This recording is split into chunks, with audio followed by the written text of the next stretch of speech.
In this episode, I talk about what to do when your publisher goes bankrupt.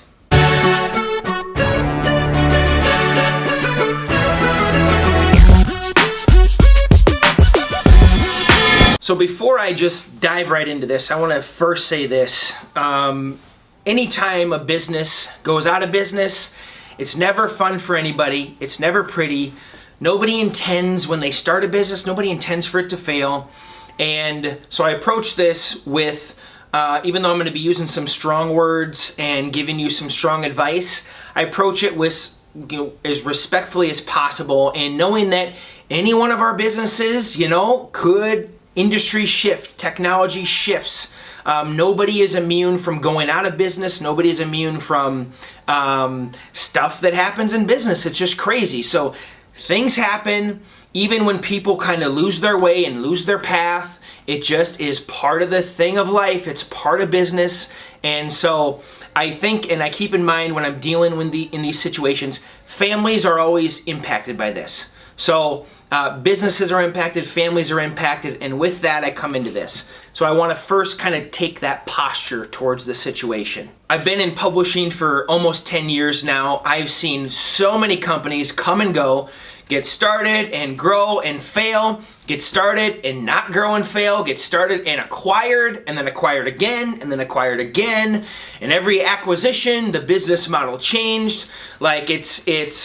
And we're gonna see so much more of it. So I've been getting a lot of emails lately. I've had over the last 10 years, dealt a lot with publishers going bankrupt, publishers just flat out not doing what they said they were gonna do, all this kind of stuff. So what do you do when your publisher goes bankrupt? I'm talking specifically the last probably 2 months. I bet I've fielded, I don't know how many calls, a lot of emails, specifically Tate Publishing. They just went under. A lot of stuff happened. What happened? I don't know. I'm not here to comment on that. I'm here to comment on, if I was working with a publishing company and they went bankrupt and I was one of their authors, what would I do? So I need to preface this by saying I'm not a lawyer.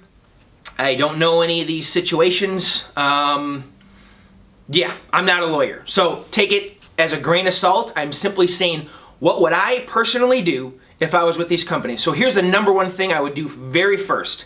If they had my files, and I'm talking about 2 main files. One is your print-ready layout. It's the actual body of your book. One is the print-ready cover. I would do anything I could do to get and retrieve those files so I have physical possession of my files. And now here's the deal. If they're going bankrupt, the bottom line is the squeakiest wheel gets the grease. I would email them every single day. I'd find any kind of contact information I could. I'd call them every single day. Facebook, Instagram, any facet, any outlet I could contact them, I would contact them, and I'd do it repeatedly. Personally, that's what I would do, because you got to get your files. It doesn't, I know for specifically one that I mentioned, Tate Publishing, they've got a website right now. You go there, you can start filling out forms to get your files back, to get out of your old contract. Do that, do it again and again and again. I would just continuously do that, because the number one, first thing you want to do is get those files. I'm assuming that you have the copyright, you own the copyright. You can figure that out by just looking on the copyright page in your own book. So get those files, get them as fast as you can. You don't want somebody walking out the door with a server that your files are on, because that server is probably going to get deleted. Another thing that's going to happen is you're going to see a lot of other similar publishers with similar models are going to swarm this group of authors, trying to scoop some people up. They're probably going to have similar offers, similar value propositions, and if I personally was an author, I would not go with any other publisher.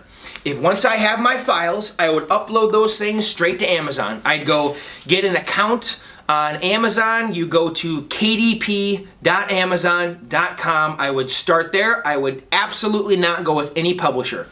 Every single author who's come to me and said, hey, will you publish my stuff? Will you do this? I was like, you don't need it. Why do you need a publisher? What do you need it for? The only instance you should work with a publishing company or a service-based company or whatever, the only instance is if that company can do something for you that'll move the needle, that'll get a result you want that you cannot do for yourself. That is the only instance that you should use a publisher. You don't need them.